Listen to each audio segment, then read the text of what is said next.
Well, we'll keep tracking the market. Let's also get our conversation going with Rahul Chadha, Chief Investment Officer at Mirae Asset Global Investments. He's joining in now. Rahul, always a pleasure having you on the shows. Thanks for joining in, and wish you season's greetings. Of course, the festivities of the season.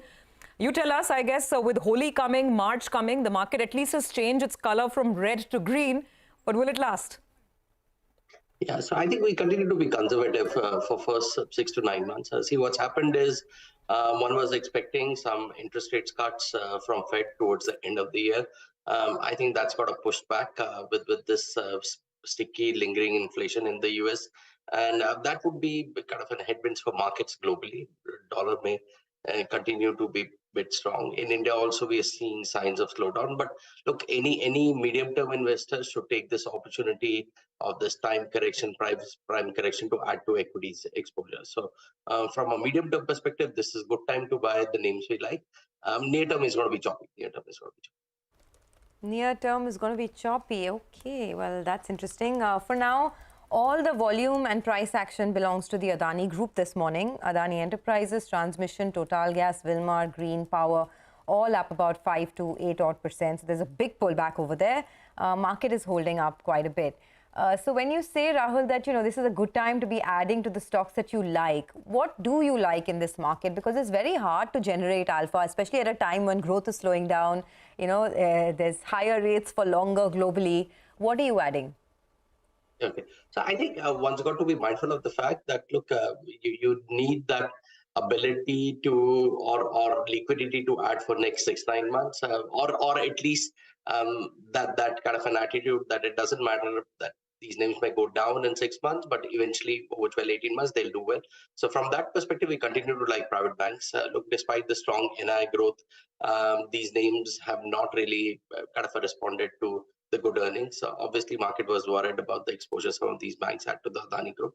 That's where the funding for the group kind of helps these names. So they come as clear winners. Outside that, autos look interesting. Some of the industrials look interesting, though at declines, one would look to buy the industrials. And then from a medium term, I think it would be a great opportunity for consumer discretionary names.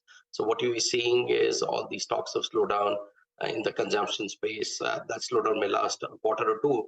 But look, if you believe in the India story, if you believe in the income growth story and the consumption habits changing, I think consumer discretionary should do well from a 3 to 5 year perspective. All right. Hi, Rahul. Good morning. In the past, you've mentioning that Zomato was giving a good entry opportunity among the new age stocks. A couple of them are under pressure today as well. Nykaa, brokerage is not too, too optimistic on that. What's your view on these new age themes? When they listed, there was a lot of interest out there. Then there was a big wealth erosion, but they have bounced off the lows. So your view on them? Yeah, so I think somewhere around the lows, it's a good kind of a time to accumulate these names from a 3-5 year perspective. What we have in our funds is small exposure. We've got about 1 to 1.5% exposure across these names, and we're happy to hold them from a medium term perspective. Near term, like as we discussed, as things are going to be slow, market is going to react to that, competitive intensity is going to increase. But if we see what these companies have done over the last 2-3 years, despite strong competition, they've gained kind of a significant foothold in their respective categories. They've got a good connect with the consumer, and longer term, I think that's what matters. So one's got to look beyond this near-term noise, and from a 3-year perspective, I think these are good accumulation points here, or 10-20% are good accumulation points for the likes of Zomato, Nykaa, etc. All right. What about banks, Rahul? I mean, we know what's happened, especially PSU banks. That's what sort of I want to drive your attention to. It's all linked to obviously what we've seen with the Adani Group, and there's a huge relief rally that seems to be playing out as well. But if you go beyond the headlines, at least with respect to this one conglomerate, do you think the rest of this year can be a strong one for PSU banks in specific, or would you still stick to private names? I think bulk of our exposure would be private. We would not see PSUs outperform private like the way they did in 2022. And why I say that is, look, NI growth is going to slow down from here. It's going to be still a healthy double-digit number, but not the kind we saw in the fourth quarter, largely on coming back of NIMs contracting. You'll see provisioning pick up, and increasingly banks are going to talk about, CD ratios are going to go higher. So as that happens, market is going to be conservative in approach, and that's where markets would kind of prefer private banks over the PSU banks. So it's not end of the story for PSU banks, but clearly the outperformance they showed in 22 over private banks is unlikely to be repeated now. We were just having this discussion about autos a while back with an analyst who tracks it closely, and he said that after 5 long years of an underperformance, autos are finally coming back. But I beg to differ on that because growth has still not come back in a big way, and there are still many hurdles, right? Whether it is the impending monsoon situation, whether it's just the rural economy which has crumbled and has not come back in a big way. Your thoughts, is it safe to invest in autos in a big way, or are you still cautious here? Okay, so there would be pockets in autos which are doing well. Again, what we've seen is, despite what you talked about, rural economy, tractors have held on well. They've come back strongly. UVs are doing well. This is the trend across urban, semi-urban, and rural India. We've seen two-wheelers kind of a struggle, and that's largely because of the penetration issue. But the four-wheelers should be okay. So from our positioning, we are largely in four-wheelers, whether it's the UV plays, whether it's the passenger car plays like Maruti, etc. I think those names should kind of do well. And look, what's happened is there's a huge pent-up demand which is coming. If you look at the average age of the vehicle in India, that's about 8 to 9 years. And with all these new infotainment systems in cars, there is this feel that one needs to upgrade. And I think that's where this momentum can continue for a while. And what one has to also understand is, look, there is a inflationary pressure on consumers' wallet. And within that, he's prioritizing spends. So it's all going to be relative. In absolute terms, you may not see high growth rates, but from a market perspective, what matters is sectors where relative growth rates are better. And I think that's where autos would hold on, probably like a retailing sector here. Rahul, what about the IT pack? That had a good run. Last year, they had, they were big underperformers. But at current reckoning, some of these companies, the growth may slow down, but maybe margins will hold out, and they've got very, very clean balance sheets. What's your view on IT? I think which is where these names could be good protectors of capital on the downside. Like the way you said, highly likely growth slowdowns from here. But because the percentage of subcontracting reduces, you'll see the margin tailwinds kind of come through. Some of the rupee benefits would flow through. So they'll do relatively well in terms of earnings. Earnings could be anywhere around 8 to 12%. They are strong free cash flow generators. So these names can be a reasonable returns name, not a high returns, but I think they can give returns in line with the earnings of 8 to 12%. Okay.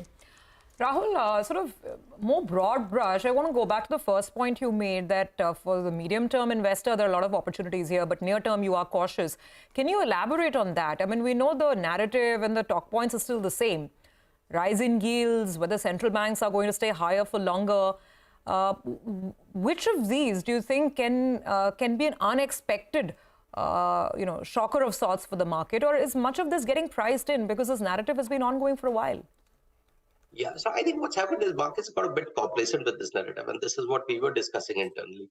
That look, invariably when rates move up so much, something cracks. So obviously these rates have moved in last 18 months, and it seems like for next 6-9 months they're going to be higher. So it's highly likely that we see some of the things capitulate. Already you've seen some pressure come through in the REITs, global REITs, where look, their rental yields are under pressure, their interest burdens are going down. So some of these guys have stopped the redemptions, etc., or withdrawals, etc. So that's where you're seeing some pressure points coming up. You'll see more pressure come through indebted kind of an economies. We saw that in the UK and all these things. China is something one is watching closely, because China is where one has accumulated a lot of debt over 10 years. So what happens in terms of convertibility of capital over there? What happens when China opens up and some of the capital flight happens? That's to be watched. So there are a lot of macro risks on the horizon. I agree, none of them has played out till now, but look, that doesn't mean it doesn't play out in 6-9 months. And should any of these risks play out, obviously we'll get great entry points for a market like India, where the structural story is very sound and intact. The way the market is really piling on the gains right now. The Nifty is up almost 160 points and the Sensex is up 560 points. Rahul, this is an interesting juncture in the market, right? A lot of people believe that there's never been such a long patch when the markets can close in the red for so many months. So this month is going to be a good one, the month of March. But even if we do see a rally, do you think it's going to be short-lived? I mean, there seems to be no real positive trigger to take this market sustainably higher. What, in your sense, is the trajectory that we would see for the next couple of months? Will it be a cautious one? Or, should you just step back? Or do you think that the worst of the sell-off is now behind us? Okay, so if you look at the stagflationary setups, which in a way we are in, markets go nowhere basically. So we will just move in a 5-7 band and spend all our energy trying to analyze that band. I think it makes sense for the time being to be in fixed income, and as one gets clarity on inflation coming under control in kind of an coming months, coming quarters, etc., and you see some clarity of monetary policy becoming more looser, becoming a tailwind for the economic growth, that is where one should take aggressive bets on the market. But right now, again, for good markets like India, the best is going to happen is time correction. They're going to move in a range.